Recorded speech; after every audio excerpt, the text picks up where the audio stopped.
Good morning, everyone. The committee will come to order. We are here this morning for three closely related purposes. First, we will examine federal revenues that are generated from energy development on our federal lands, Indian lands, and federal offshore areas. Secondly, we will explore how that revenue is distributed among federal programs and shared with the state, local, and tribal governments. And then finally, we will hear testimony on two measures that would boost revenue sharing from onshore renewable as well as offshore development. Both of the bills under consideration are sponsored by members of this committee. Senator Cassidy has introduced S-2418, which is the Coastal Act, and Senator McSally has introduced S-2666, which is a Public Lands Renewable Energy Development Act. As a co-sponsor of the Coastal Act, I want to thank Senator Cassidy for introducing legislation that would bring revenue sharing for coastal producing states into parity with onshore development. Congress laid the foundation for offshore revenue sharing through the passage of the Gulf of Mexico Energy Security Act, GOMESA, back in 2006. At that time, the bill did not include Alaska. The Coastal Act that we are considering now would establish a revenue sharing program that would include Alaska.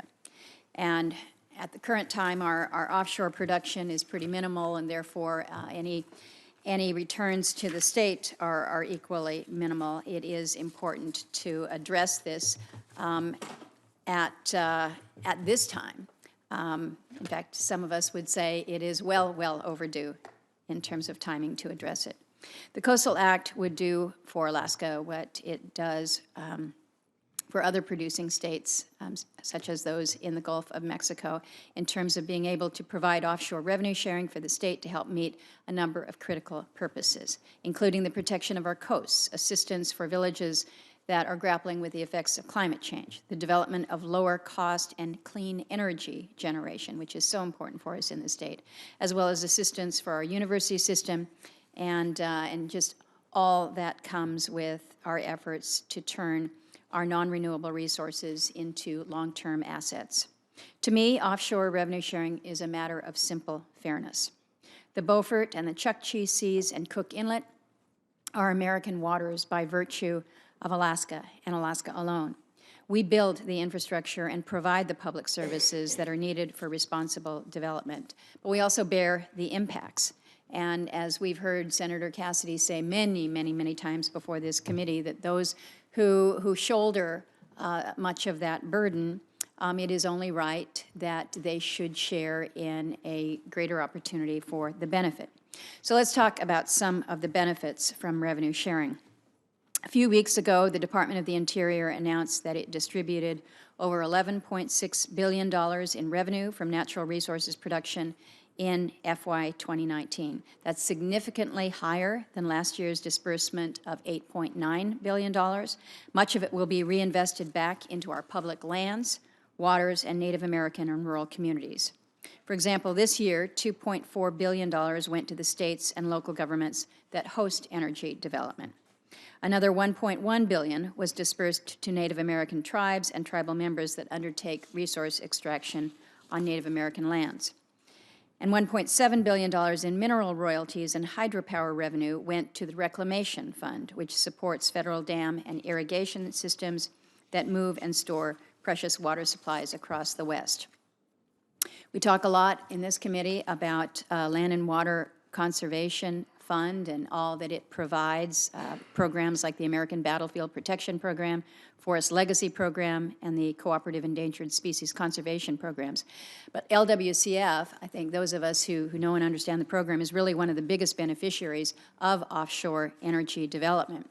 Since the 1990s, nearly all revenue credited annually to LWCF has been from Outer Continental Shelf receipts. LWCF also receives additional mandatory appropriations under GOMESA. During FY 2018, the LWCF stateside program received $76 million from GOMESA leases. These substantial revenues only exist because we are the world's top producer of oil and gas. In recent years, we've seen new ideas emerge for how to allocate the revenues that result from our production, whether to address the park's maintenance backlog or to help with the recovery of wildlife. But we've also seen proposals to cut off federal oil and gas production.